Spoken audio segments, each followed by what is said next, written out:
Money is talked about quite often in Scripture. Money and words closely related to money appear 147 times in the Bible. So we can assume that God thinks it's quite important for us to have the right ideas about money.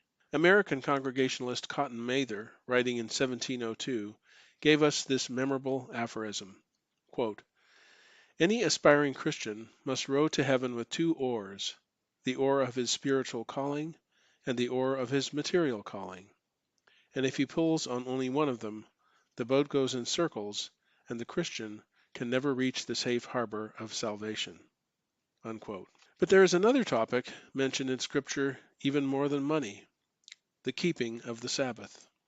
The word Sabbath appears 177 times in the Bible. It is also the longest and most explicit of the Ten Commandments.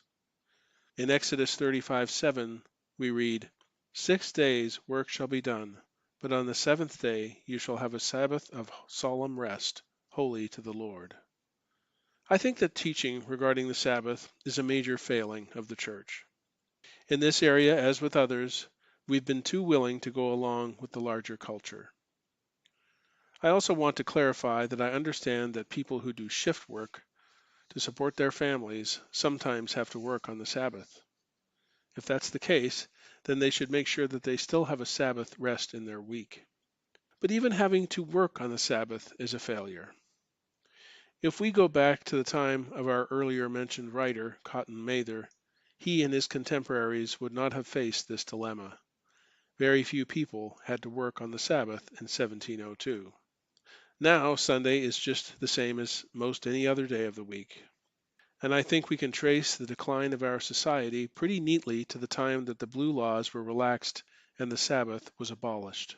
And without the Sabbath, our society is doomed. I would argue that GDP has not increased enough to overcome the costs of this change. The stores are just spreading the same amount of shopping over an extra day, and the cost has been enormous. It is another and very effective attack on the family.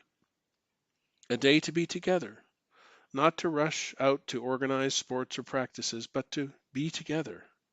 Our children are growing up without the luxury of ever being really bored, of having nothing to do on a sunny Sunday afternoon, nothing, that is, except to be together with their friends and family in fellowship, or visiting their grandparents or relatives.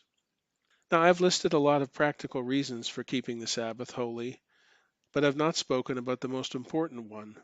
It is a commandment. Would we, as Christians, blow off the sixth commandment or the eighth commandment? There are a great many reasons for keeping the Sabbath, but the most important one is that God has told us to, and repeatedly and flagrantly disobeying God's commandments is generally not a good idea.